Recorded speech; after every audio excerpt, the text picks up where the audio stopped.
Linda Peterson has been a designer in the industry for the past 18 years and is the author of over 10 craft how-to books, ranging from polymer clay to jewelry making. We are so excited because Linda also recently launched Craft Tech University, offering online interactive classes. For today's live demo here on Cool2Craft, Linda is sharing a by-request fan favorite, Whimsical polymer clay characters. I'm delighted to welcome Linda Peterson from Craft Tech University. Hi, Linda. Hi, Tiffany, and hi, all you cool crafters out there. I'm so glad that you were able to take just a few moments from your busy weekend to spend some creative time with us. And Tiffany's right. I did launch Craft Tech U, and I'm here by special request from Helen and Claire and a few others in the room to do polymer clay characters. So I'm just curious. I always do a poll before I do my demo because I'd like to know who of you is addicted to polymer clay. And if you'll raise your hand in the chat room, or not in the chat room, on the raise your hand over there so I can see if you're addicted to polymer clay. There, I see some hands going up. Awesome. Well, you know, I love to do clay characters. That's what I started out doing. And I'm going to be actually teaching a class coming up in a couple weeks, but I thought I'd give you a little taste of what that class is all about. So, and I promised that it was going to be a surprise character. So Tiffany, if you would you please put up the hero slide of the character that we're going to make today? And while she's doing that, I'm actually going to change cameras.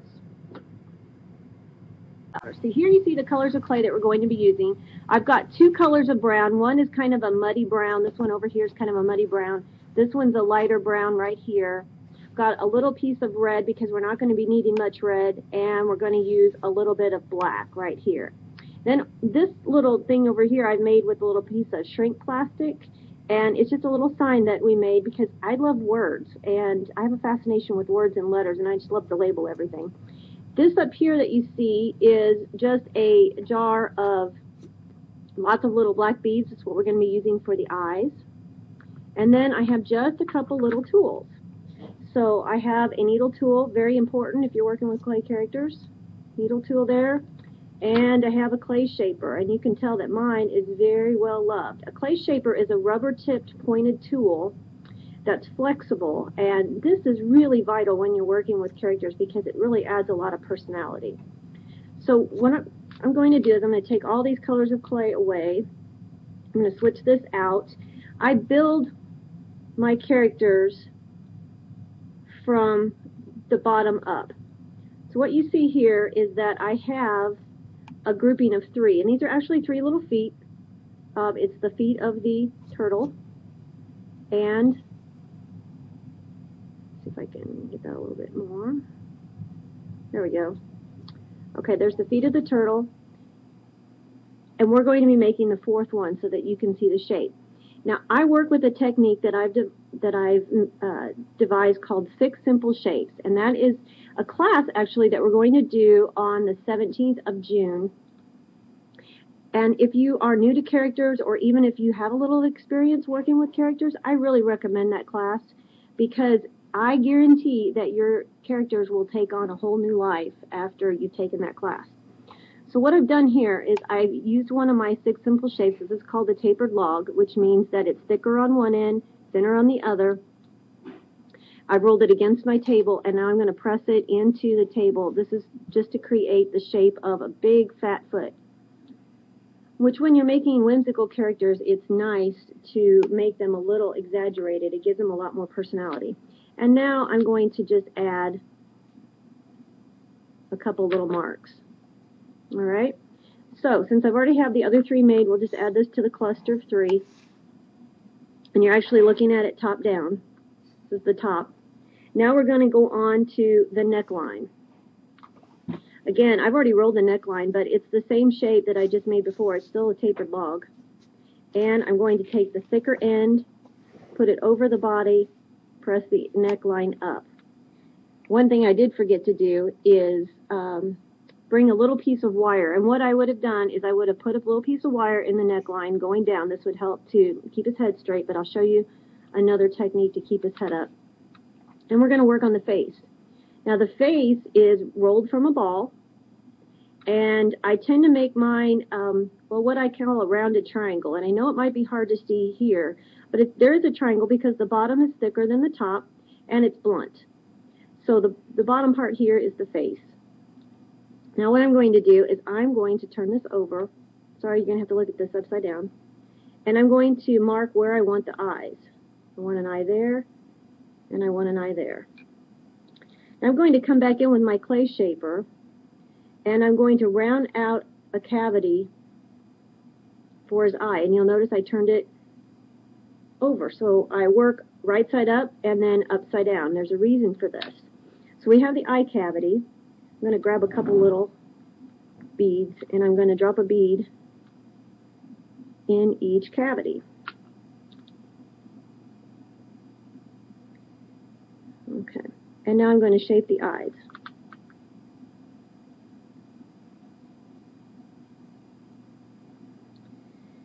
And this little guy, sometimes I make up little stories about what they're doing or where they've been. But maybe he's just a little unhappy that the weekend's over. So we'll give him a little, kind of a fun little look there. Okay, so there's his face. Now, to put him on the neckline, I'm going to have to create a hole in the bottom of his head. And now I can stick his neckline, his neck or his head over his neck. So here's what you see. Looks kind of funny, but he's getting there. You're going to actually see this head drop because the clay is soft. I'll show you how to fix that in just a second. Now we're going to go on to the shell. Now the shell is a big rounded triangle. You can see that I've got a big rounded triangle here. And I've made this with about an inch size ball. We're going to add some detail marks to it. So just you can use a toothpick to do this. A needle tool works really nice. And we're going to quarter this. This is going to make the marks of a shell. Nothing I'm doing here is very hard. It's all pretty simple. But again, it's that 6 simple shape technique that really makes it, these characters have some life. So they don't look like they're just dead and sitting on a shelf. So I did quarters. Then I went back in and I put a line in between the corners. So now I have it divided into 8ths. And I'm simply going to draw a line around. I'm going to divide this off into thirds now. And closer to the top. Sometimes when you're working with clay, you do misshape things. So you have to work a little, refine a little. So we've got the shell, and now we're just going to place the shell on top of his body. Now remember, because his neck was so soft, he wouldn't, the neck wouldn't stay up. Now I can press the neck to the body, and it stays up. So that's how you can kind of correct a neck that's a little floppy. All right, got one more little thing to do. To make the base of his shell, I rolled a log. And I'm going to smooth this out a little bit more. We're just going to wrap this around the bottom. This just creates an extra little dimension. And I can decide where I want to end. And I'll smooth that in. Okay, so there he is, a little work in progress. Now we can add embellishments. You can bake him. You can stop at any point from this point forward and bake if you decide that that's enough. Okay, we lost a little petal, but let's put this down on top. All right, let's give it a little flower center. So I'm just going to roll a ball of clay from that lighter brown that I had. All right, and we'll stick it right in the center there. Now, let's just finish this out with a little ladybug. So a little ladybug is real easy. It's just a little ball of red, a little ball of black, and I can add little black balls for polka dots on the ladybug, or I can paint them on later. I think I'll paint them on later because that'll save us a little bit of time. But you can put the ladybug anywhere you like, and then as I mentioned before, I have that pre-made sign, little sign that hangs off here. I'm going to put that under one of the petals. That's what's going to hold it on. And now you've got your little turtle. Whoops, there we go.